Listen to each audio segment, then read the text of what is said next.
That's because of the method and other things that are, misleading people by talking about super oxygenation and things that don't exist. This is 4 times freediving world champion, multiple Guinness World Record holder, and the man behind breathology, Stig Severinsen, as he shares his insights on breath holding and CO2 tolerance. We use it as a method to show people that they can do so much more than they think, than they believe. And we use it as an example of learning that tolerating high CO2 creates something, that I would say you learn to become comfortable in an uncomfortable situation with the mindset to tolerate the high CO2. So I would give 2 pieces of advice.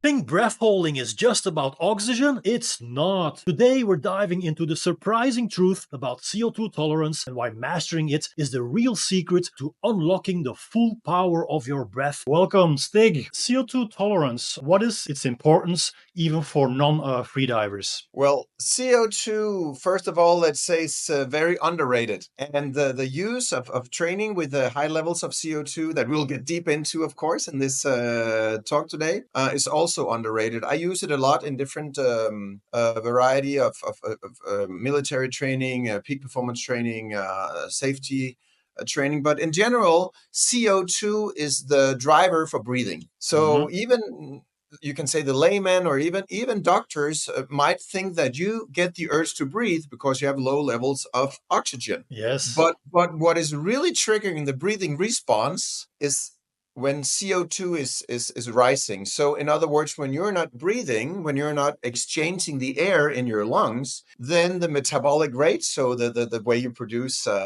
energy, stay alive, inside of your body, so inside the cells, you have something called a mitochondrion, or mitochondria in plural, so little energy factories. And when they produce energy from oxygen and water and sugar, the food we eat, the byproduct, you can say, is CO2. So CO2 or carbon dioxide, 2 oxygen molecule, CO2. So carbon dioxide is, so you can say, a waste product, but it's a great one. And that's why it's so fun that you decided to invite me here and dive in, because it is so important and we can use it to so many benefits in our life. And maybe as the first thing, if people understood that it's very important to know and understand the physiology, the neurophysiology, that CO2 is the factor deciding when you get the urge to breathe. It is not low oxygen. So that is like step number 1, understanding, unlocking the mystery of the physiology. Exactly. So, and that is a common misconception that people have about breath holding, right? I would say Yes. the vast majority of people think it's about oxygen, whereas the urge to breathe comes from higher CO2. So, how does breath holding influence physical or mental performance in everyday activities? In other words, why would CO2 be important? CO2 is important for many reasons. There is a connection between, well, it's a chemical connection, right, in your body. By the way, my background is as a biologist. Maybe we should say that I'm a trained biologist, marine biologist with a specialty in neurophysiology. And then I have a PhD in medicine. That's my background, the scientific background, besides the freediving and exploring the world. So in layman terms, or in general terms, you would say that the chemistry is molded and changed constantly by the way you breathe or not breathe. So the chemistry is very important because there's something called the BOHR-effect, sometimes just known as the BOHR-effect. It was actually a Danish physiologist, Niels Bohr, who was given the Nobel Prize for this incredible finding of the affinity of oxygen. So there is a strong correlation between the amount of CO2 in your blood because of some breakdown and chemical, quite complicated things, both in the tissue of your body, in the fluids of the blood, and inside of the hemoglobin. So this red little protein, iron molecule that carries the 4 oxygen, like a car with 4 wheels. There is this relationship between them that once you have very high levels of CO2, that also means, because of the breakdown, that you will have more free hydrogen ions. So the pH will change and your pH will drop, meaning your acidity is rising. I don't hope that goes too fast. So you get more acidic, more sour, as you would say. Your blood gets more sour. What that means is that the affinity is decreased for oxygen. Or in normal terms, the oxygen is more available to your tissue where it needs to be Exactly. used as a fire, the fuel for energy production. So when you hold your breath and CO2 is rising, you're doing yourself a favor in the sense of the physiological accessibility of oxygen. This is probably the most important thing for people to understand. And this is exactly the misconception that exists. So, more CO2 actually helps you in holding your breath longer, at least in terms of distributing the oxygen better to the working muscles. But why Yes. is it? Why is it that so many people think that it's the opposite? That when we hold our breath and we start feeling uncomfortable, people think this is because of lower levels of oxygen, and Yes. it's actually higher CO2. So, in order to understand this, we have to understand the Bohr effect. The Bohr effect, higher CO2, makes the breath hold more uncomfortable, but it helps you at the same time. Yes. So to answer your question, the answer is very simple. Not why people misunderstand things. That's because of the Wim Hof method and other things that are, misleading people by talking about super oxygenation and things that don't Yes, exist. You can only oxygenate to 100%. That's the oxygen saturation. You can't go to 120% in anything. Uh, but exactly. but the reason is that it's more tough mentally. That is the simple answer. And if you think or believe, it's a mindset thing, right? If you believe that you need to breathe because you're at low oxygen, you get afraid. You think you might damage your brain. You think you might have tissue or organ failure, or some damage at some level. So it makes you afraid and uncomfortable. That will speed up your mind. It will produce adrenaline, the hormone that is racing up the heart rate. Then again, you pump more blood around, you lose the oxygen faster. And so, both physiologically and psychologically, you're burning the oxygen. You're really burning the midnight oil. You're burning the most precious fuel you have, and that's the oxygen. So, in free diving, it's all about conserving oxygen. And you do that by staying mentally calm. We can get much more into that. There are different methods that are quite easy to access, but you need to train them and know of them, of course. And then also it's about understanding and awakening. I call it the inner dolphin, a little bit poetic, but it's about understanding some basic human physiology, and it's called the mammalian dive response. And there are some some reflexes in your body that we share with all mammals, also on land, pigs, cows, rats, right? They can hold their breath underwater as well. Dogs, we know, can dive in a pool and find a ball, especially golden retrievers and Labradors. These dogs love the water. Mainly people think of whales and dolphins and seals when they think about this dive response. We know that, Mhm. though you're not a marine biologist, people in general know that seals and whales can hold their breath for half an hour, 1 hour, because they live and dive for food. They reproduce in the ocean. They live their entire life in the ocean, but they need to go to the surface to breathe every now and then. So we have the same set of reflexes. It's called the MDR, mammalian dive response, or the mammalian dive reflex. So MDR is the same abbreviation. Yep. And very, very briefly speaking, what happens is that you lower your heart rate. It's called bradycardia. We don't need all these fancy words, but that's a general English word, bradycardia. It means slow heart rate or very low heartbeat. So maybe you go from 50 beats per minute, which is normal when you and I sit here, depending on your shape. Maybe you drop down to 28, 29, right? So a significant decrease. That means that the distribution of blood and oxygen with that is less, and you can say longer on the mile or on the gallon. Plus, your heart rate is also determining how much oxygen you use and burn, because it's a very big and strong muscle, the size of your hand, and it's pumping basically constantly. And every beat, needs oxygen because it's a muscle. It's pure muscle. So there, and then also when you immerse your face, especially if you go from warm water to cold. But whether or not it's a temperature difference that just elicits a stronger response. But whether it's warm or not, when you put your face in water, you have something called the trigeminal nerve, and it sits on the front side of your face, on your nose, on the ridge of your nose, on your forehead, above your lips, this area. And that will trigger the vagus nerve. So it will trigger the part of your nervous system that makes you stay calm, and you go into kind of rest and digest. And then finally, you also will have peripheral vasoconstriction. So the blood vessels in your extremities, you call them in English, but your arms and legs, the blood vessels will shrink, they will contract, and all that blood is pooled. It's called like a swimming pool. It's pooled.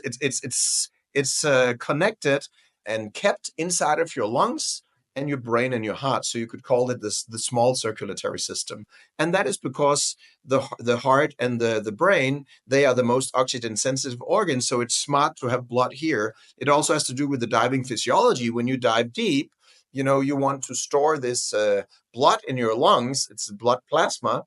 And that is what the scientists didn't know before the 60s. We all saw in the Big Blue, oh, you will die. Famous And cult movie. yeah, the epic movie, right? 1988. Luc Besson and Eric Serra made this incredible music. And it's about Jacques Mayol and Enzo Mallorca and this real feud, this fight they had, friendship and fight. And the CMAS was the leading organization in freediving at that time, this French organization. And they did a lot of measurements, scientific measurements. So what they found out, both there, but also from physiologists such as Scolander, very famous physiologist, if you know marine biology, they looked at Weddell seals. And in Weddell seals, they found that this blood was pooling. And the reason why they can dive so deep is there are several reasons that are too complex to explain today with divers, disease, narcosis, and stuff like that. But so they exhale, most of these animals exhale not to have too much nitrogen, which gives the diver's disease, the bends. But let's not go too deep on that today. What is very important to understand physiologically and anatomically is that when you pool the blood, when you store the blood in your lungs, it's just a fluid like water. So the lungs become incompressible. You Yes. just melt together with the environment. So this is what the scientists didn't know, and they found it in seals. And then at the era of in the 60s with the Big Blue, when the real athletes were competing, they found in Jacques Mayol that did the investigation that he was like kind of x-rayed in a special machine. You see it in the movie in the deep. And they would see that all the blood would be stalled. It would be kept in the lungs. In other words, the lungs could not implode, because at that time they said if you dive below 200 feet, your lungs will implode. So not Yes. explode, but implode. And which is also why Because I of the thought it was pressure. because of the pressure, yes. So below 200 feet, they would calculate your residual volume, lung size, pressure of the water, blah, blah, blah. Scientists, nerds with paper and pen, but not doing the real stuff, right? So Enzo Mallorca, the other guy, was the first to say, screw that. I believe in myself. I think I can do it. And he did it. And it was fun for me in 2003. Many years later, I became the first freediver. Maybe you know a lot of my background, Gert, but maybe you don't know this dive. Or anyways, I was the first to pass the 200 feet in unassisted diving. So I thought for myself that was fun. When you say unassisted diving, what discipline are we talking Swimming, about? swimming, just you can say in your trunks, just swimming, no fins, No no fins. nothing, no not So touching the line. In that time, they did like no limit diving. They were on a sled or holding onto something yes, heavy, right? As you see in the Big Blue, I just swam down froggy style, breaststroke. 61 meters is 201.6 feet. So that was the official world record in AIDA, this new freediving association, also from France originally, but also an official Guinness World Record. So yeah, it was one of my first dives there many nice, years ago, 20 years ago. nice. So we're talking about freediving now. Um, Yeah, let's but go let's back get to back the to CO2. let's Yeah, go yeah. back to CO2. So you discussed all the physiological changes that happen under the umbrella of MDR, mammalian diving reflex, right? Yes. So am I right when I say that this mammalian diving reflex gets triggered when we have higher levels of CO2? It gets attenuated, you can say. Yeah. It helps the body to even um, do more good things. But another important thing, I don't want this to be too nerdy, but I want all your listeners, all the wonderful people out there, to Freedivers are a bit understand. nerdy, so I Yeah, don't but have a not just problem with this. freedivers. It could be anyone, Navy SEALs, or more and more people are interested in what's actually biohackers. They want to know what's going on inside the body, and we need to get rid of these misconceptions that there are so many just Absolutely. people talking about all kinds of nonsense. They don't really know what they're talking about, or it leads to misconceptions, or worse, dangerous decisions like breath holding alone. We should have put a disclaimer, or I'll say it now: never free dive alone underwater. But on dry land, you can knock yourself out. You can hold your breath till you faint because you will wake up again. So Yes. in water, when you wake up, you'll take in water and you will drown and you will die. And we know too many we have lost in the community. I've lost many, but I lost my best friend also 6th of August 2012, Alex. And that was a huge loss. So please never hold your breath alone. It suddenly just Yes. feels nice and you kind of wave off. But CO2. CO2 is a vasodilator. So if you want to put something in your little video here or something, that is one of the key points. So we talked about the Bohr-Haldane effect. They are opposite. So Bohr effect is, the lower affinity. CO2 makes it higher affinity. So the oxygen is kept more heavily on the hemoglobin. In one sentence, just for people who are unfamiliar with the Bohr effect, the higher the CO2, the more the Bohr effect gets triggered, the more effect we experience from the Bohr effect, and thus the better or the more efficiently the oxygen that we have available in the blood will be distributed to our working muscles. Correct. We can Correct. use The more you can, oxygen better. yes, you can use Yes. it. That's exactly that's right. So And then, apart from the Bohr effect, sorry to interrupt you, but apart from the Bohr effects, we also have the MDR, the mammalian diving reflex. So those yes, two physiological changes is what actually helps you hold your breath longer. yes. And then comes another part that there is also a lot of misconception about, and that is the um, the outcome of having higher levels of CO2. So CO2 is a gas, right? It's a gas molecule, gaseous molecule. It exists as a gaseous molecule, just like oxygen in your body, gaseous form. And CO2 is a vasodilator, just like people know nitrogen or some of the nitric oxide in the nose, in the mucous membrane. That's why you should breathe with the nose. I always tell people breathe from the nose, right? The nose is for breathing, the mouth is for eating. Which by the way is difficult in freediving because we have, if we use a snorkel, we're breathing through the mouth. Yes. It's a practical problem in freediving to But breathe through the no, nose. yeah, no, both yes and no. But that you will see if you're a little bit intelligent or try to be. Oh, there was a heart there. I Yeah, don't know yeah, if that. you got some hearts coming out But of that there. was actually not a heart. I'm not that modern. But I'm an old dinosaur, 51 plus here. But no, that's actually I was showing a diving mask. So I always would take my mask off and use that breathing to my highest advantage. So before the deep dive, I'm talking about before world record, I would put the mask on my forehead. Also before my 20-minute plus Guinness World Records of breath holding underwater with oxygen assisted, I was the first in the world to pass the 20-minute barrier, 2010 and 2010. I will always try to take the mask off and use the nose for those 2, 3, 4, 5% more edge. You always have to be smart about it. But in When general, you're when right. did you put the mask back on the face then? Right before Put it your right final before the burst? last breath. Yeah. And then when I put it on, I have time to pack. So I'm sure your audience know packing.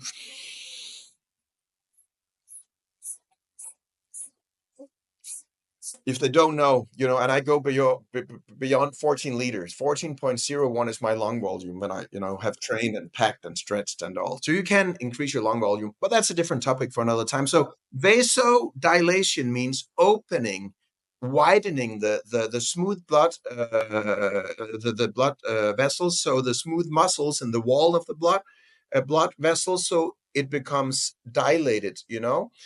We know this from from another very popular product from Pfizer and from other companies. Um, so a little blue pill, I'm sure some Oh people know, yes. This is a and whole other topic. it's a whole It, other topic, but it's just to explain that it also is a vasodilator that has a strong effect. And CO2 has a similar strong effect on your blood vessels. So it actually maintains blood flow. Now I come to the point in your yeah. brain, whereas oxygen is a vasoconstrictor. It constricts the Yes. blood vessels. It makes it more difficult to have the circulation of blood when you have more oxygen. So we have high CO2 and we get all these physiological changes that you just explained. What if we breathe in a way that we don't get high CO2, but we get low CO2? And that would be the opposite of normal resting breathing, tidal breathing, like we call it in freediving. The opposite would be, you mentioned already, the Wim Hof method, hyperventilation. Not Yes. just the Wim Hof method, but many No, other no, but in breathing general, methods. that's a blueprint of Wim. I've never done the Wim Hof method. I'm not angry with it. I'm not upset. I think it's fine that they have done a lot of good work with talking about ice bath and doing Yeah. breath work. It's very simplistic and it's so one-sided, that if you only do hyperventilation and hold your breath and then you go crazy on a forum or whatever it's called online, I doubled or tripled my breath hold. Yeah. It's because you don't understand that you're actually cheating yourself. So let's get into this. When you do hyperventilation, I'll explain why it's very dangerous, because maybe people don't understand it. It sounds so physiological, all this stuff we're talking about. So what happens is that when you blow out CO2, that's the definition of hyper. Hyper means high or a lot. Yeah. Hyper, like it's a lot. Hyperventilation means ventilating more than normal or usual. So when you hyperventilate, you blow off the CO2, you blow out more CO2 than you would normally do. In Yes. other words, you lose this vasodilator effect. And more importantly, now we understand that the trigger for breathing is high levels of CO2. You have chemoreceptors in the blood vessels, in your brain, little ding, ding, ding, alarm stations around the body that will tell you when the levels of CO2 are dangerously high. And then you need to ventilate, you need to blow out, take in fresh air with fresh oxygen, right? Get the CO2 out, oxygen in. When you hyperventilate, let's say now, you can look in the video here when people look, let's say I'm starting to hold my breath now, but I've hyperventilated. So normally the alarm would, let's say it would go off like a red alarm, a fire alarm, ding, ding, ding, ding, ding, ding, ding, ding, ding, ding, ding. But when you blow out the CO2, you're not here, you're maybe just down here. So you have a gap from here to here where you're actually now in the danger zone, but it would take much more time, and you're still holding your breath and burning precious oxygen, which is what will make you die in the end. You will fall unconscious with the low oxygen saturation. You need the oxygen to stay alert in your brain and your muscles. So you have this gap now. And that is because of hyperventilation. You blew out all the CO2 that would otherwise, if it had been in your body, the level would have been up here. And it would have told you must breathe now.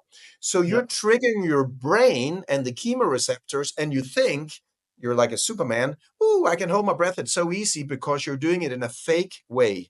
Now, this can be used to some advantages. It can be good for a beginner to have a good experience and mentally feel, ooh, I could double my breath hold. That's incredible. Exactly. It gives you self-confidence. But if you don't understand the physiology and the danger behind it, and go and hold your breath alone or in cold water or in your bathtub, you might black out. And this is why it's so important. And one of the reasons I wanted to join this talk with you on this topic on CO2, we need to explain to the public the ins and outs and the dangers, and of course also the benefits of training with CO2 and creating an incredible strong mental mind. This is also too.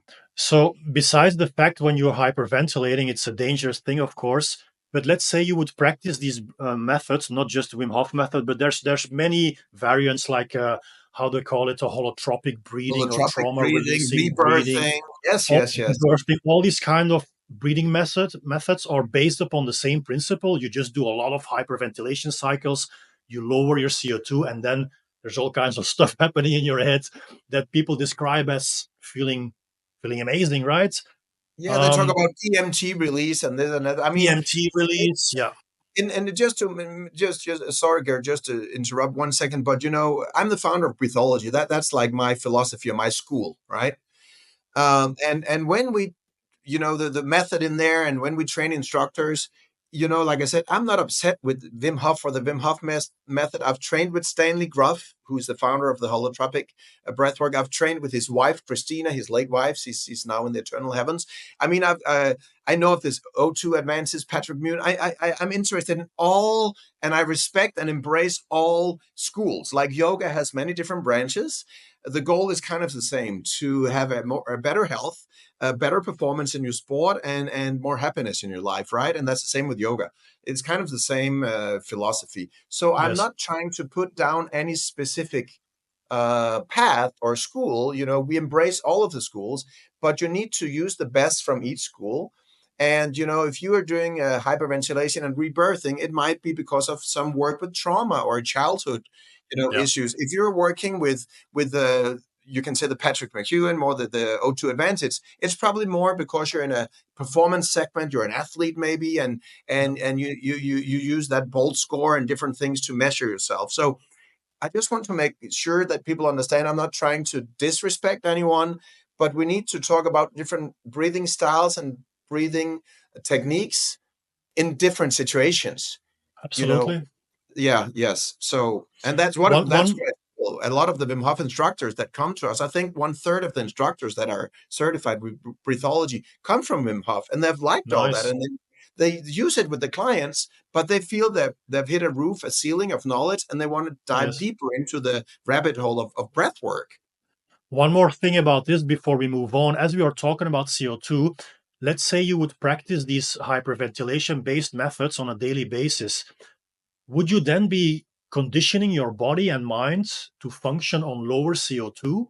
Let's say if you make the comparison between doing something like the oxygen advantage, which is based upon high CO2, or you would be doing something on a daily basis that is based upon Wim Hof breathing or similar, would you, in case of hyperventilation, would you condition your body to function on low CO2, and would that be a bad thing? I'm not sure if my Well, question makes sense. I understand what you mean, and in the sense you're using a very, very correct word in the biological term, conditioning. Conditioning means getting used to something, a Yeah, neurological response, a neurophysiological response. So I will put a spin on it and say, if you train with high levels of CO2 and build mental resilience and become so in a short parenthesis, what I use breath holding for in this long background in freediving, we use it in the breathology method as a tool.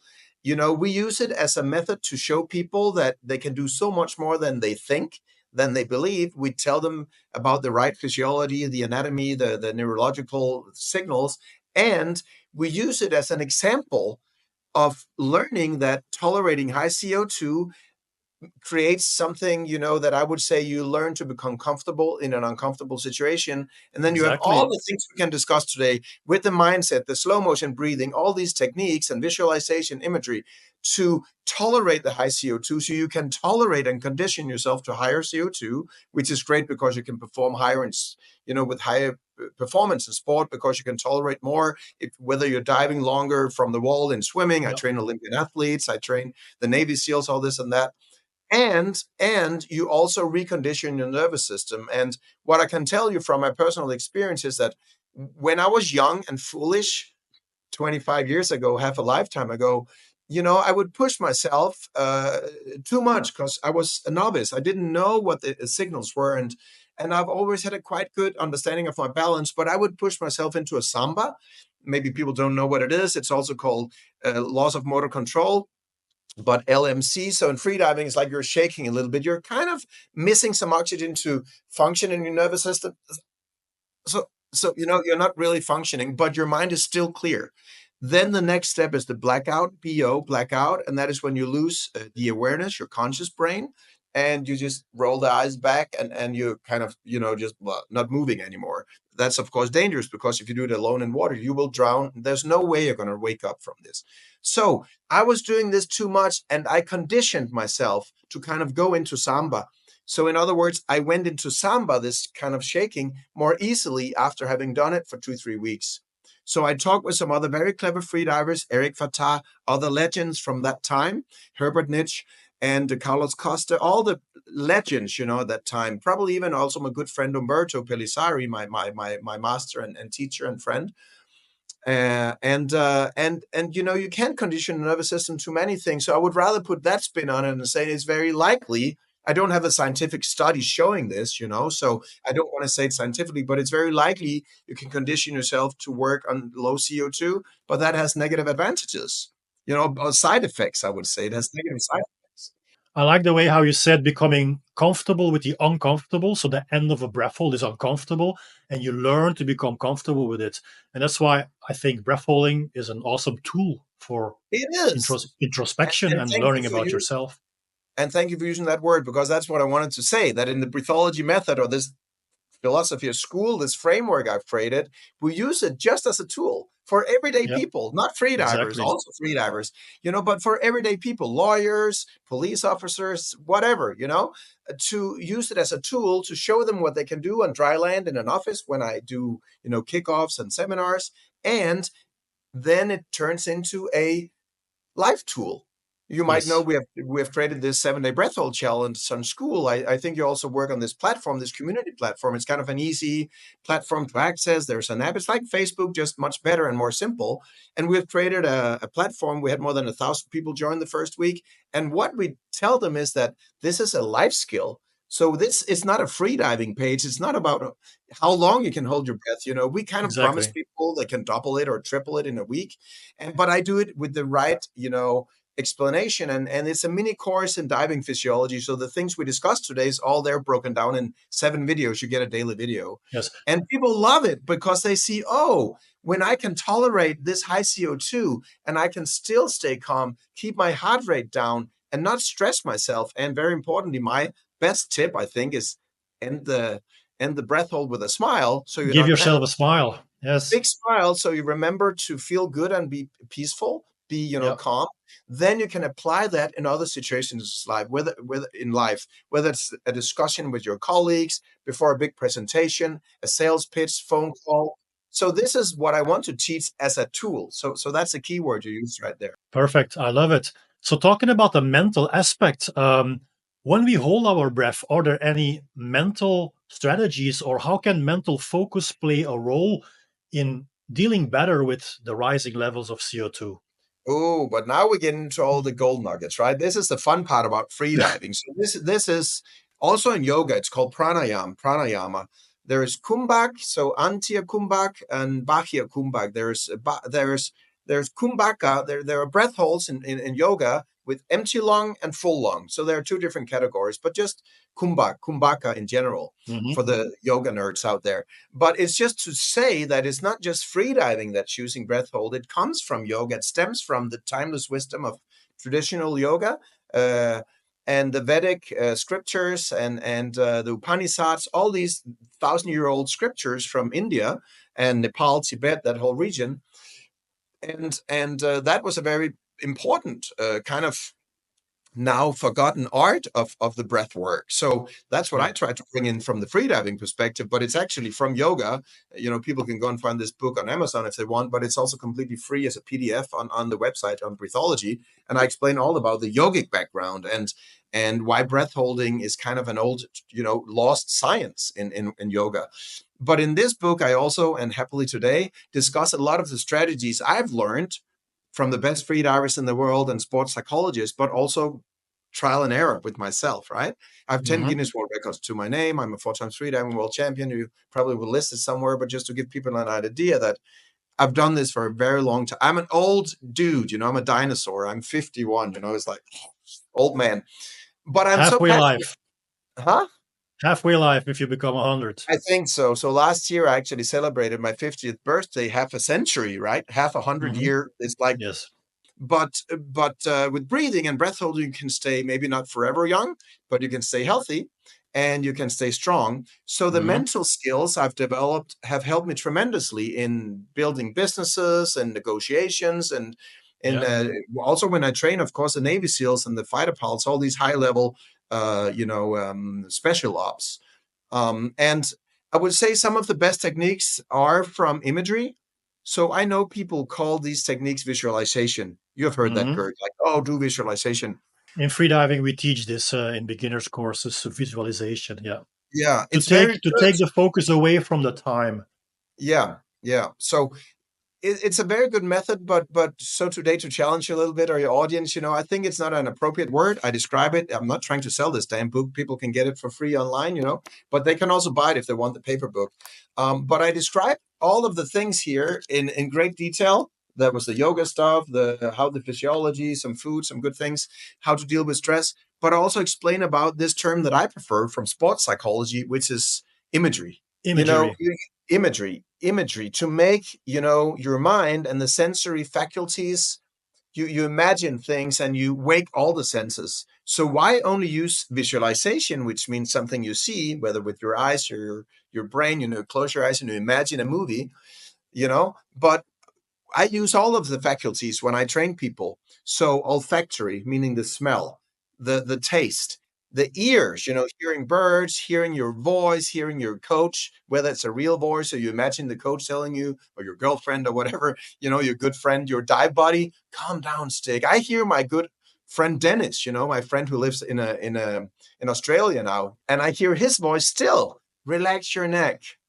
You got this, Steve. Looking good. I hear this voice because he was in the beginning of my training when I trained for my first world records more than 20 years ago. So you can also imagine you're hearing a voice and it calms you down. So basically, all these exercises are meant to put you in a positive state of your mind, reduce any stressor, meaning, elevated heart rate, production of adrenaline, cortisol, firing up the sympathetic nervous system. So the kind of fight and flight where you feel uncomfortable or uncertain or uneasy, you want to shut that down. Yep.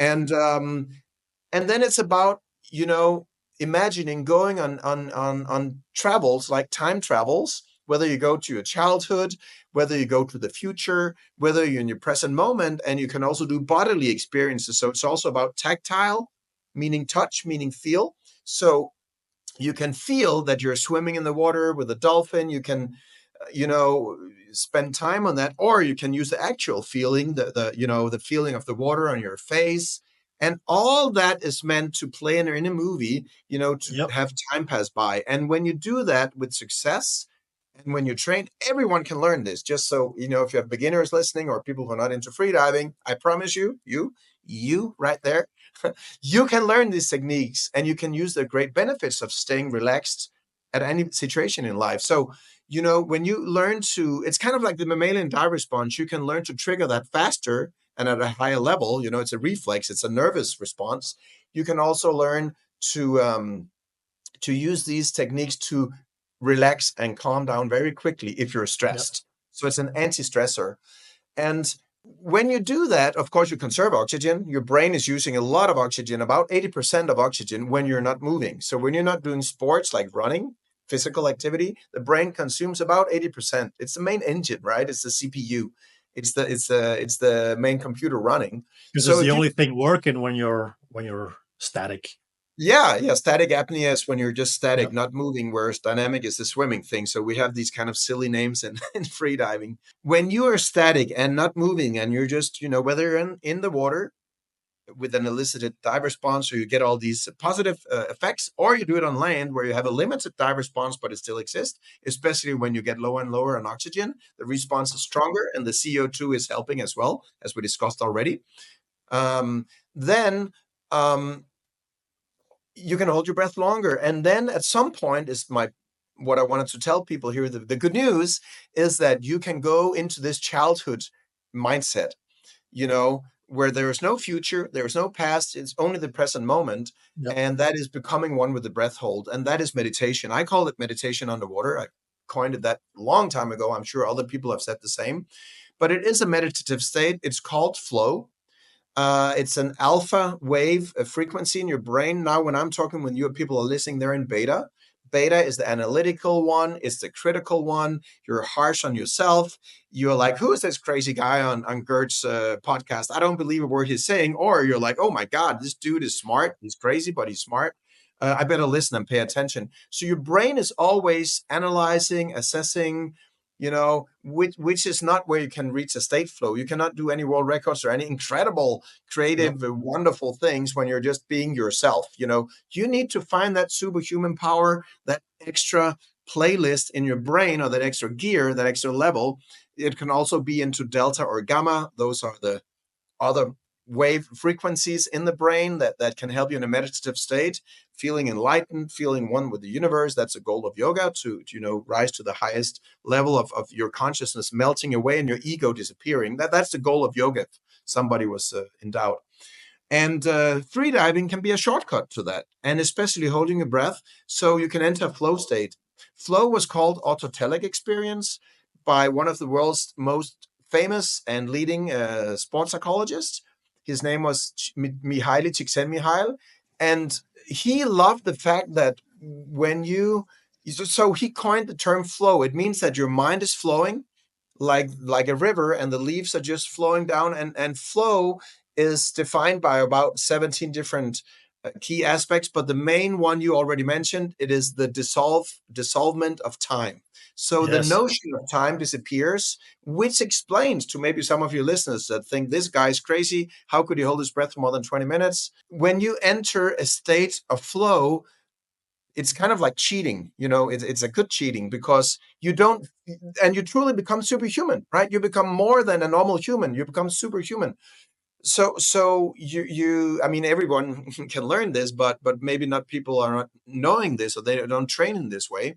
And you can perform things that you didn't think you could do as a normal people, like Gert Leroy sitting there with the headset, and you're like a normal guy interviewing me for this podcast, a video. I'm listening, I'm trying to answer and help your audience the best I can, but we're still analyzing and thinking. But in flow, time disappears, the universe Yes. melts into you, and you become flawless. And flow is described also, especially he interviewed thousands of athletes and artists. So when you do art, painting or play the violin or something, you are so much in the moment that you forget about the future and the past. In other words, you don't worry about anything. You Yep. become the most perfect version of yourself, and you don't have misjudgment. You don't have self-doubt. And the interesting thing, which is literally crazy, is this state of mind, this state of alpha. I mentioned children can be in this. They can play for hours with Lego and stuff, and Yep. they don't care about the phone bill or what day it is of the week. They don't even know. When you're in that state, you don't have any self-reflection or a self-analytic mind. And the moment you tell yourself, "Oh my goodness, I was in this heavenly state. I was in flow," you have snapped out of it. So You're out of it. Yeah. you cannot tell yourself that you're in flow. It's called autotelic experience first in Greek, which means self-discovery experience, but nobody knows Greek, or very few people, so nobody knew what the hell Csikszentmihalyi meant. Then he renamed it, he coined it flow, and it's never look ever since. It's been one of the most famous things in sports psychology. And flow is now also used in workspace to be in your flow. So you have developed your talents, and you must match that with the tasks, so you're not stressed if it's too many tasks or too difficult. They're not matching your skill level, or you're too bored. So there are two. You can either be too stressed or too bored. Then you're not in flow. You're not in this perfect vertical. And Csikszentmihalyi, by the way, is also one of the founders of positive psychology, alongside Martin Seligman and other of the world famous psychologists that developed this new way of using psychology for positive things. What resources do we have? How can we use the mind to heal? How can we reach peak performance, as you also talk about in sports performance? The zone, it's also called. It goes very, very far when you start to learn to hold your breath, and it opens up the gates of heaven. Well, the flow state would be the perfect state, because that's when you can hold your breath forever. Yep. Because, like I just explained, you are not you. You're not a normal guy with a passport, or woman, with a name and a birth certificate. You're just an entity. You're just floating in space, and there's no notion of time. So it's one of the very few.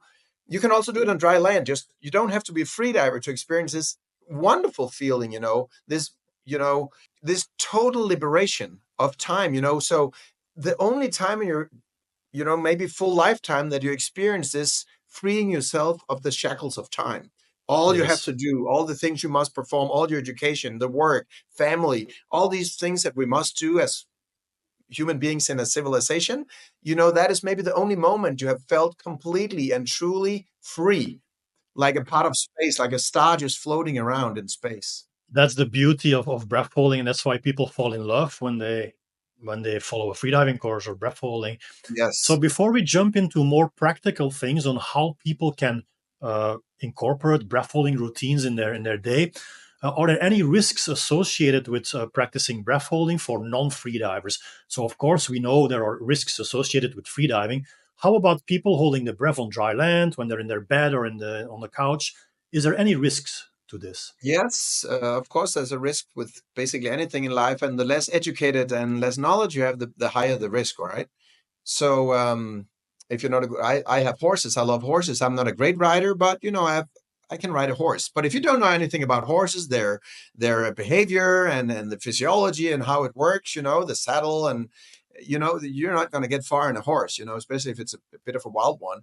And the same goes to freediving. So breath holding, whether it's on dry land, let's just stick with that. That's the safest to do. You still have risks, right? But you can eliminate them by just 2 or 3, rules. So first of all, I don't know if you want to do a few exercises with people today on the podcast here or not, but anyways, We can describe briefly what they can do. Yes. Okay, they can do it now while I talk, because I never shut up or rarely shut up. So they can just breathe in or breathe out if they want it more difficult. Right now, just breathe out the air, stand up from the chair, and just start doing squats.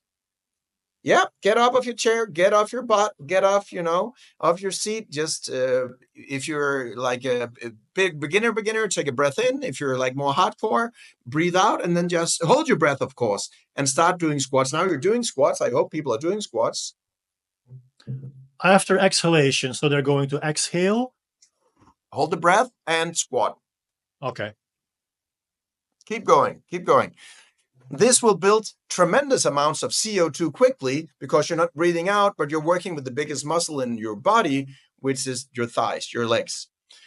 So this is the fastest way to, and you can put a rag on and do squats, and that's how I train the more hardcore style of special operations, of Olympian athletes, and so forth. If you do this, for example, we also do stair walking, breath holding, right? So if you do this alone, you can fall and, knock out your teeth or break your nose. You're probably not going to die from a little fall, but still, if you faint, you can fall unconscious, literally become or fall unconscious. You can hurt yourself. So always do it with a partner when you push yourself. Yes. When you walk up the stairs and come down again, or even, like, for example, I don't want to show the outside of the office here, but there's a big field here of grass, so I would always train and encourage people to train on grass or sand, right? Soft surface. Don't train on concrete or asphalt road, and so always have a partner by your arm and have them know what you're doing, and then you can help each other. So that's one safe thing, right? So you're not going to kill yourself, but you might hurt your face or knock out a tooth. It's not too fun. No, it's unnecessary. It's stupid, dumb. You can also hold your breath so long that you, like I said, have the samba, the shaking. So I would recommend that you don't push that limit too much, because as I mentioned, you can condition yourself to do it easier. And you can also black out, but again, on dry land, you will wake up. So that is a risk. But again, to go back to science, we have scanned my brain, and there's been countless studies of divers for the long-term positive, negative effects, and there's no studies at all indicating brain injury. So that is another, maybe the biggest misconception of everything. Oh, when you hold your breath, you're going to get brain damage because you can only hold your breath for 2 or 3 or 4 minutes, and then you will have brain damage. My doctor told me so. Yeah, but he's not a damn freediver, and he didn't hold his breath for 10 minutes. So what does he know? He was looking through a book 25 years ago at his medical school, and was like, oh, brain damage. So there's no ischemic infarct. It's called, like, ischemia. There's no sign of these gray threads that you see in a brain scan. The point is that you need to be smart about your training. We don't want anyone to have injuries. We don't want anyone to hurt themselves. So even though you do it on dry land, you can have a samba or a blackout. So I would recommend you don't push the limits, because you're working with the finest thing in your body. That's the nervous system. It's the most delicate system.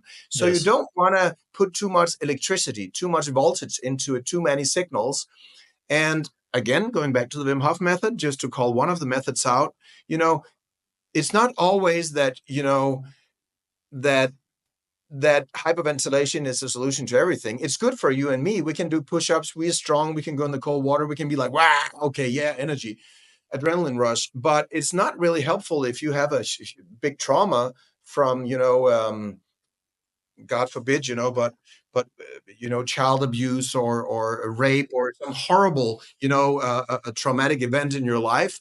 Hyperventilating might release something, kind of this holotropic breath work, but it might not be the best way for you because you're stressing yourself more. So sometimes you need a more gentle approach, is my advice. So baby steps, always baby steps, and respect the process. It takes time. And then also respect that the nervous system is very delicate. So you don't want to shock it too much. And when you do hyperventilation, you go a little bit crazy. It's a bit wild. You're really, really putting a lot of stress on your body and your system. And so I don't recommend doing, too extreme dives, and don't make the time too long. Also, you don't want to be Yeah. greedy, but I do recommend you put a camera and film yourself, or have your Oh, friend. yes. Everybody has a phone, right? I have my beautiful grandmother here, the biggest inspiration of my life. I think about her a lot when I do my free diving, and the love in her eyes and all this and that. She lived to 101. So you can film, or have your friend film you, because it's fun to have that if you had that samba or blackout happening. Because people sometimes deny it. No, nothing happened. From freediving, they're like, no, no, no, I was fine. And then they see the video. Whoa, they're Until they all. see the video, yes. The idea of not pushing too far for beginners is good to know that when they feel this urge to breathe, we talked about this in the beginning of the podcast, it's about high CO2, of course, because I get this question a lot. When do we know when we are going to black out?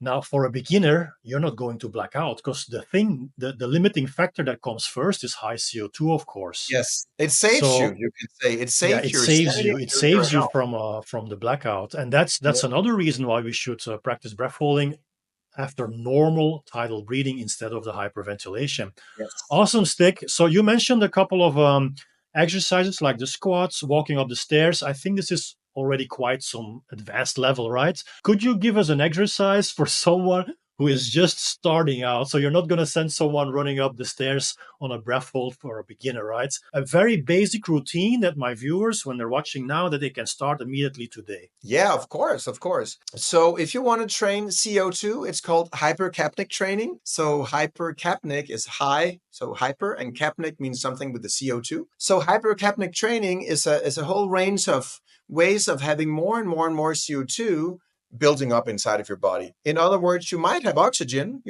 As soon as you breathe, you get in oxygen with the air. But if you don't breathe for a long time and then start some strenuous exercise and physical exercise again, the CO2 will not have had time to be expelled. You don't have time to exchange the gas. So if you do an exercise, or even sit still and do a little breath hold, breathe for a very short pause, very short time, and then hold your breath again. If you do that 3 or 4 times, the CO2 will start to build up. So this is a fun and safe way to do it.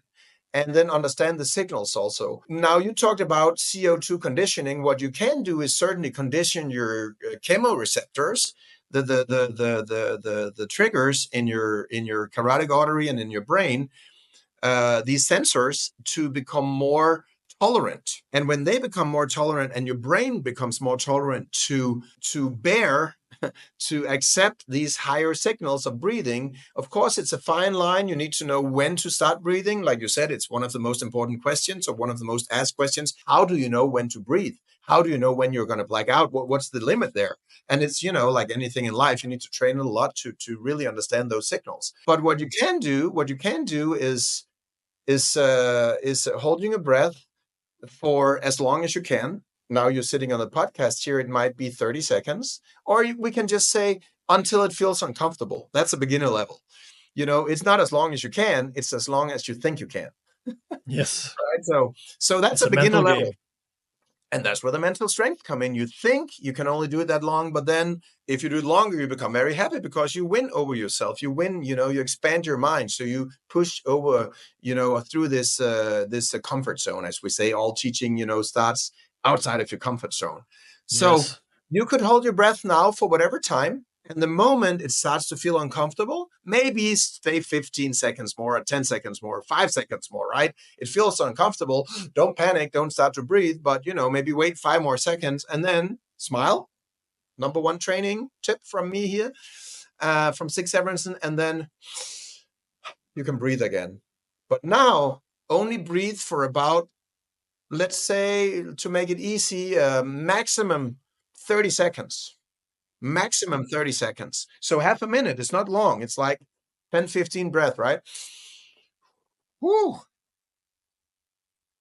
You get fresh oxygen in, you put the CO2 out, you blow it out. Whoo. And after 30 seconds, you start again. Now, because you're waking up the diaphragm response, this inner dolphin, you're getting a little bit adjusted to it. Maybe also your mind is like, I want to do this. This is fun. It's a challenge, only against myself. And then you hold your breath a little bit longer. So let's say your first breath hold was 30 seconds. That's probably quite normal average for a beginner, maybe with 45 seconds, maybe 1 minute. Some people reach, right? Some people reach 2 or 3 minutes in the first go, but let's just say these 30 seconds or 45 seconds.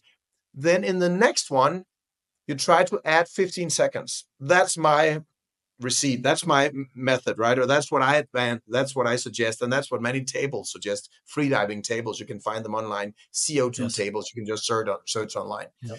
And you add 15 seconds. Why? Because it's enough to start to feel that you're actually increasing your breath hold time, but it's still small enough of a step that you're not shocking the nervous system. It's not 45 seconds you're adding, right, to your 30 seconds. So let's say you did 30 or 45 seconds, you add 15 seconds. So that was dive number 2.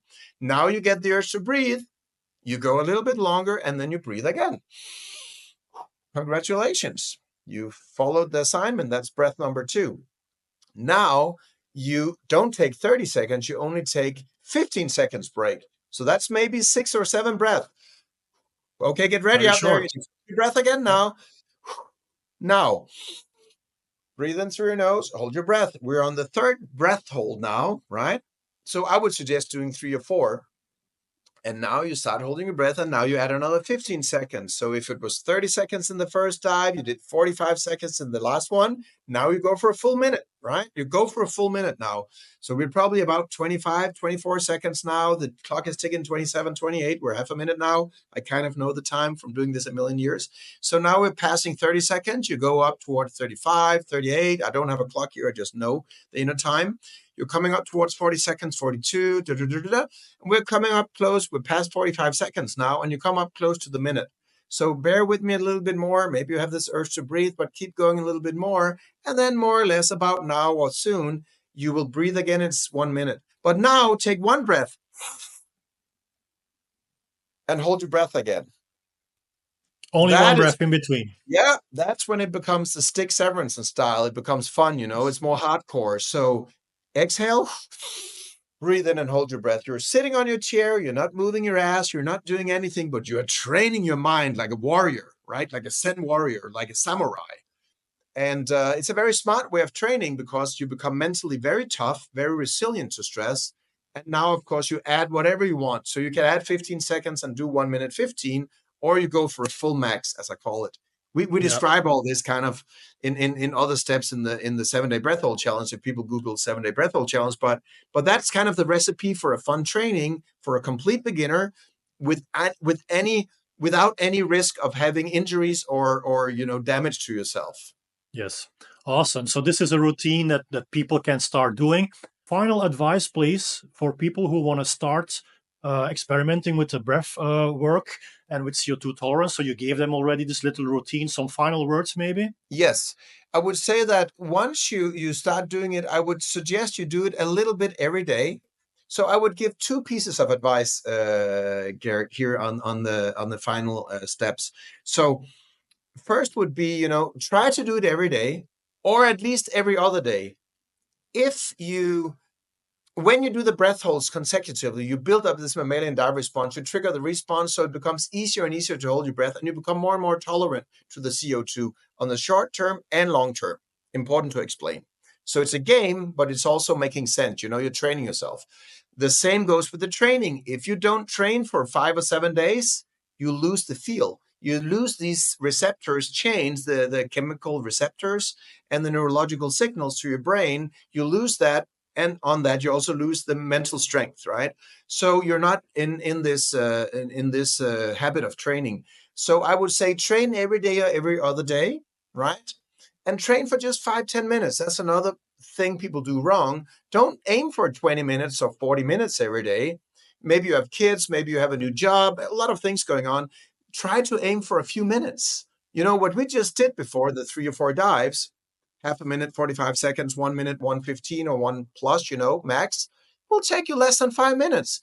It's an incredible efficient training of your mind, laser sharp focus, and it's healthy for your body, because after you start breathing, the heart rate goes up, you have this, the cardiovascular system is waking up, so you keep yourself healthy and young. It's kind of biohacking your health, right?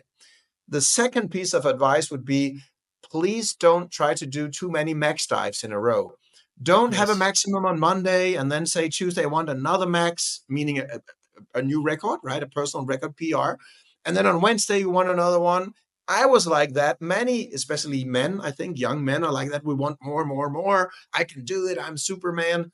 And what happens is that you not only mentally burn out, but also for the neurological systems, you make them overtired. You overtrain your system. There's such a Hmm. thing as overtraining. Also Yep. with muscles, they can be overtrained and they become tired.